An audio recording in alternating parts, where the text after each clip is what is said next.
Последний аргумент Кремля. Самое страшное еще впереди. В Москве анонсируют новый, особенный удар возмездия. Польша разворачивается. Сенсационное заявление новоизбранного президента о России и Украине. В Белом доме принято решение. Ввод войск и масштабная зачистка. О чем идет речь? Покушение на будущего президента. 15-летний киллер стрелял прямо в голову. Дыра в киберзащите администрации президента. Данные утекают беспрепятственно. Кто угодно может прочитать секретные документы. Что случилось? Развернут театр вокруг Запорожской АЭС. Что творит Россия на самом деле? И многое другое. Самые важные и срочные новости, эксклюзивные подробности. Вы смотрите информационный выпуск «Нехта». Оперативно о событиях в России, Беларуси, Украине и мире. Раньше и понятнее других. Все, что нужно знать сегодня. Минобороны РФ отчиталась о вторжении своих войск в Днепропетровскую область. Якобы до админграницы они уже дошли и прорываются дальше. Подразделения 90-й танковой дивизии группировки войск «Центр» вышли на западную границу Донецкой Народной Республики и продолжают развивать наступление на территории Днепропетровской области. Пока официально это не подтверждается, следим за развитием событий далее вместе с вами. Но в это время на горизонте появляется Дмитрий Медведев и жжет. Их зеленую тлю и ее покровителей предупреждали. Шагреневая кожа бандеровского государства сжимается. Дезинсекция против паразитов продолжается. Москва затаила злобу. В американской разведке уверены, главный удар еще впереди. После сокрушительной атаки украинских дронов, уничтожившей десятки важнейших самолетов стратегической авиации на российских базах, США ожидают от Кремля масштабной ответки. Но, по словам чиновников, это будет не зеркальный ответ, а асимметричный, с ракетами, дронами и, вероятно, ударами по важным объектам. Reuters со ссылкой на источники в Белом доме сообщает, массовый обстрел Киева 6 июня был только началом. Под удар могут попасть офис СБУ в Киеве и региональное управление. В ближайшие дни новый, куда более разрушительный этап якобы возмездия от России. Но в то же время у Федерации не так много ресурса для дальнейшей эскалации. Ее потенциал уже истощен войной, и в принципе весь арсенал они уже испробовали. В целом, способность России значительно усилить удары по сравнению с тем, что она уже делает и пытается делать в течение последнего месяца, является достаточно ограниченной.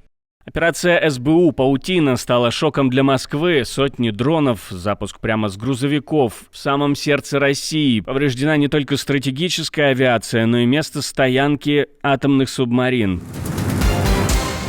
Лос-Анджелес горит, и это не от солнца. Вашингтон может применить армию в Калифорнии на своей же территории, об этом говорит министр обороны. После рейда иммиграционной полиции ICE в центре Лос-Анджелеса вспыхнули массовые протесты, которые быстро вышли из-под контроля. В дело уже вступила Национальная гвардия, 2000 бойцов выдвигаются на подавление бунта, но этого может быть мало. Министр обороны США Пит Хексет объявил: морская пехота на низком старте.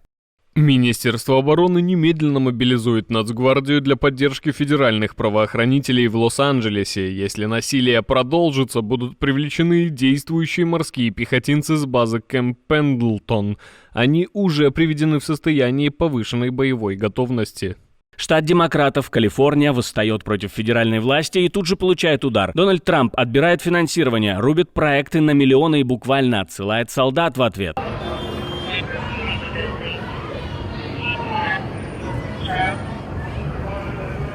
Федеральным ведомствам поручено срочно составить список грантов, которые можно отозвать из региона. Под нож пойдут в первую очередь научные проекты. Конгресс уже получил предупреждение. Исследовательские гранты для штата будут отменены. Речь идет не о символическом урезании, а о политическом ударе по всей системе штата, который традиционно, к слову, поддерживает демократов и выступает против решений республиканской администрации. Если кто-то хотел бы дестабилизировать ситуацию в США, вот использовали бы как раз протесты и вообще рейды против нелегальных иммигрантов. Вот в Миннеаполисе на днях случилась такая ситуация. Написали онлайн, что проходят жестокие рейды против нелегальных иммигрантов, которые не представляют угрозы, которые десятилетиями живут в США. Жестокие рейды ICE, то есть иммиграционные службы, происходят в Миннеаполисе. Все на протесты, все на протесты.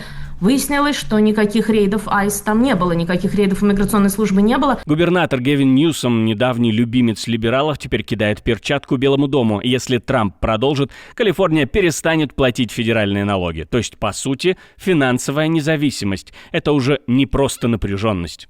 Министр обороны теперь угрожает развернуть действующих морских пехотинцев на американской земле против ее собственных граждан. Это ненормальное поведение. Повод, скорее всего, это участие трансгендерного спортсмена в соревнованиях. Именно это вызвало якобы личный гнев Трампа и стало спусковым крючком для репрессий против целого региона. В мае президент уже угрожал перекрыть финансирование, сейчас реализует свои угрозы. На кону не просто спокойствие на улицах, а конституционный кризис и политический разлом между центром и так называемым бунтующим штатом. Покушение, которое может перевернуть ход президентской гонки и историю всего региона. Стрельба прямо на предвыборном митинге в столице. Сенатора Мигеля Урибе ранили выстрелами в голову и в спину. На сцену он вышел как один из фаворитов на пост президента Колумбии, а со сцены его унесли без сознания. Врачи борются за его жизнь. Колумбийский политик, неважно, какую он занимает позицию, за какую команду играет и как мыслит, стал жертвой покушения. Надеюсь, что оно не увенчается успехом. Правительство Колумбии за жизнь. Полиция задержала 15-летнего подростка с пистолетом «Глок». По предварительной информации, он выстрелил около 6 раз с 1,5 метров. Пострадали также 2 других человека. Нападавшего ранили охранники и передали полиции. Уриба – символ правого крыла, наследник политической династии, выпускник Гарварда, внук экс-президента. Он заявлял, что собирается навести порядок, остановить наркокартели и вернуть Колумбии контроль. Но кто-то решил остановить его пулей. В октябре 24-го он заявлял о намерении баллотироваться на пост президента в 2026 году. Представляет оппозиционную партию «Демократический центр», мать Мигеля Урибе, журналистка, которая погибла в 1991 году. Ее убил Медельинский картель. Теперь в ее сына стреляют прямо перед камерами. Польша разворачивается. Новый президент Кароль Навроцкий уже на старте заявил Украине не место в Евросоюзе, по крайней мере сейчас. В интервью венгерскому изданию он четко дал понять никакой ускоренной интеграции. Это первое крупное внешнеполитическое заявление новоизбранного президента, и оно звучит как холодный душ для Киева. Да, Навроцкий говорит, что Россия – главная угроза для региона. Это постимперское неокоммунистическое государство во главе с Владимиром Путиным, военным преступником. Я очень критически отношусь к Российской Федерации, где меня, кстати, преследуют как президента Института национальной памяти. Мне грозит 5 лет заключения в тюрьме. Польша должна поддерживать Украину со стратегической и геополитической точки зрения. Он требует учитывать польские интересы, эксгумации жертв в Волыни, защиту польского сельского хозяйства и логистики, и дает понять, если Украина хочет поддержки, должна уважать интересы соседей. Это разворот от позиции предыдущей власти, которая последовательно лоббировала евроинтеграцию Украины. Новый курс более жесткий, прагматичный и неудобный для Киева. Еще в январе Навроцкий говорил, не видит Украину ни в ЕС, ни в НАТО. Теперь он президент, и эти слова превращаются в политику. 6 августа Кароль Навроцкий официально вступает в должность, и уже сейчас становится ясно, отношения между Варшавой и Киевом ждут непростой период.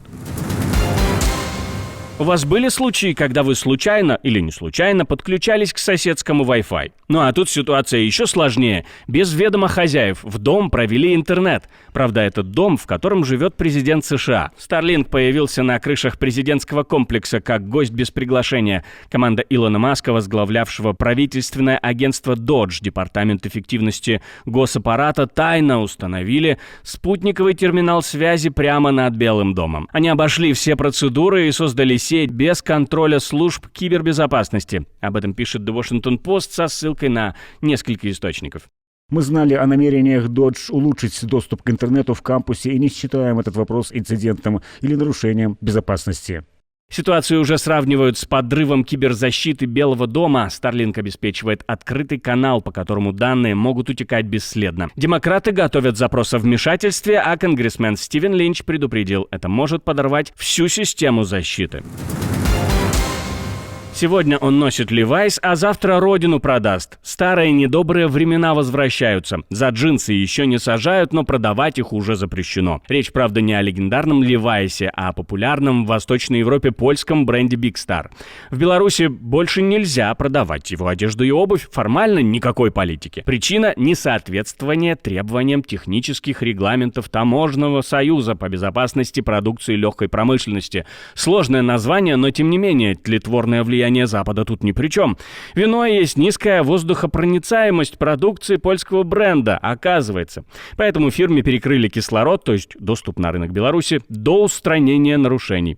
Big Star – один из старейших польских брендов, основанных в 1979 году. Компания принадлежит польскому миллионеру Богдану Качмарику и его партнеру Веславу Костере. Бренд широко представлен в Восточной Европе. Пока неизвестно, планирует ли Big Star устранять выявленные нарушения и возвращаться на белорусский рынок. Давайте вспомним главного любителя западных брендов. Это человек, который считает себя президентом, Александр Лукашенко, который не раз появлялся в, совсем не белорусской одежде. Вы видите, цены начали расти. Люди все больше и больше к этим натуральным тканям склоняются. Кроме белорусов. Белорусы не понимают. Белорусы рвутся за Гуччи, Версачи и прочее. Дрянь и гадость.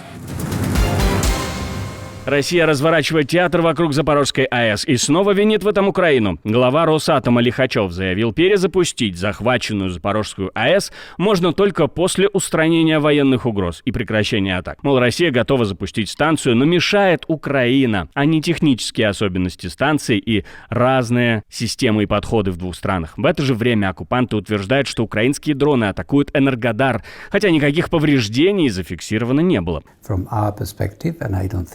С нашей точки зрения, я не думаю, что россияне станут это опровергать. Условий для перезапуска станции просто нет. Ни стабильного внешнего электроснабжения, ни нужного объема воды для охлаждения. Этого попросту нет. Текущий уровень воды в резервуаре и работа насосных систем позволяют лишь поддерживать состояние холодной остановки. Выглядит это как очередная информационная операция. Россияне пытаются выдать себя за защитников мира, а не захватчиков. Но что важно, на фоне ядерных угроз и попыток легитимизировать контроль над станцией, такие заявления не про безопасность, а про шантаж. И весь мир это видит. Отдельное спасибо, что досмотрели до конца. Спасибо за ваше доверие. Жду развернутых комментариев, лайков и репостов. Это важно, чтобы нас становилось больше. На этом пока все. До новых встреч и хороших вам новостей.